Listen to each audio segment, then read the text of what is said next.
All right, 11:02. We are coming down to the wire. This is our second to last week. And yes, it is Thanksgiving week. Okay. So, not a heck of a lot to do this week, as I had said at the rollout of last week's announcement. Just one thing really to do, and that is our journal for this week. Now, the journal. I am actually pulling from our text on page 1227. It is the journal towards the bottom here, okay? And I've reposted that same journal in our journals folder, okay?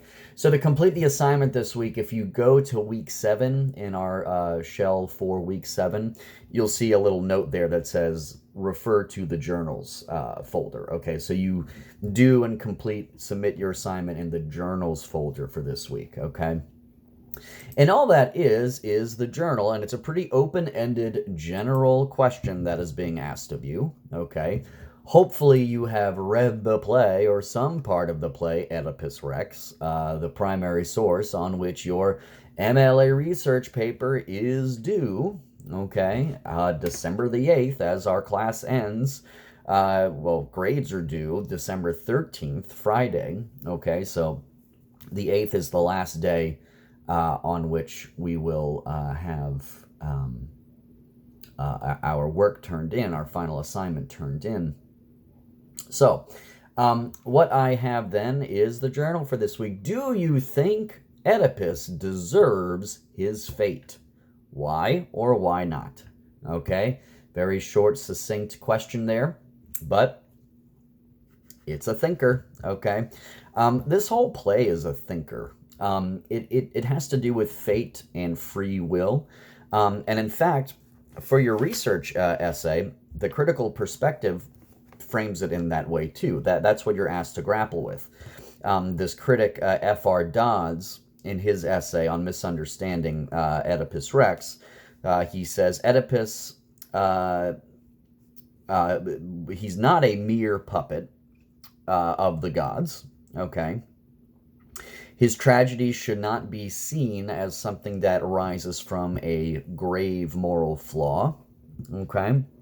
Rather, Dodd says, what fascinates us is the spectacle of a man freely choosing, from the highest motives, a series of actions which lead to his own ruin. Now, that seems to suggest to me a notion of free will. We freely choose what we do, and our lives are kind of a summary of our choices. We are the consequences of our choices. Okay, that is a way to view human existence. Okay, well, just starting on a global level there, in general terms, do you agree with that? Okay, does that pass your smell test, as it were? Do we have free will? Do we not have free will? Those of you of a Christian persuasion probably have a belief in terms of whether we have free will or not. In that Christ, while he is God, and you would suppose at the control center, pushing the buttons, pulling the levers, that controls our life. No, not so. Okay. He has endowed us with free will. Okay. Well, the Greco-Roman, and before the Greco-Roman, the Greek notion of the gods had interest in human affairs, and that sometimes they would actually take on the form of human beings, of animals, etc., and insinuate themselves in day-to-day human life. Okay, is that what is happening here in the play Oedipus Rex? Is Oedipus's slaying his father and marrying his mother, the shame of this causing him to gouge out his own eyes? Who's making him do this, or who's compelling him to do this? Some celestial governance, let's say, the gods, or is he doing that himself? Okay. And our answer to that kind of directs us to thinking about life in a certain way, okay? So Oedipus Rex is no trivial small potatoes play by any means. I mean, it is like at the height of philosophical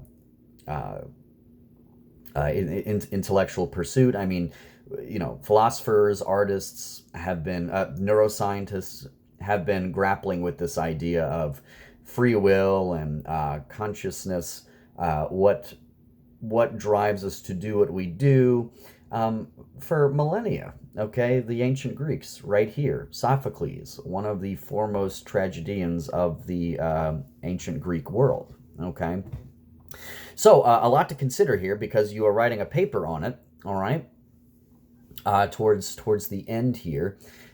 So be thinking about these things, and you will see in this week's announcement, I have a link for you all to follow and access, and it is a version of the play. It's from 1957. It is Oedipus Rex, and it's very melodramatic. I mean, the actors are really hamming it up, okay? They wear masks, okay? The Greeks believe that, especially in terms of performing on stage, that, in fact, the word person is derived from the Greek word persona. A persona is not you. It's what you project out into the world. It's the kind of shell, your exterior, that everyone else sees, and they might assume that that is the real you, but actually there is an inner you, okay? So this idea of wearing a mask kind of accentuates that whole idea of performance, okay? And they give a brief little explanation before the play starts why they wear masks, etc., etc. So maybe worth your time if you want. I mean, in any play, to truly get an appreciation for it, you have to see it performed, okay? So I'm not requiring you to watch the play. It's purely for your own enrichment as a supplement to your understanding the play itself. So I provide you that YouTube link in this week's announcement, okay? So that's it, a journal on do you think Oedipus deserves his fate? Why or why not? That is mandatory. Optional for extra credit on your final MLA research essay on Oedipus Rex is a blog, and I will have that next week, okay? So that is what is on tap for us for this week and for the remainder of the term, okay? So with that, everybody, I will leave you to it, leave you to a great time spent with your friends, family, and loved ones, and I hope you all enjoy your Thanksgiving. And I will see you all at the beginning of next week, shaping up to be our final week here. So long. See you then.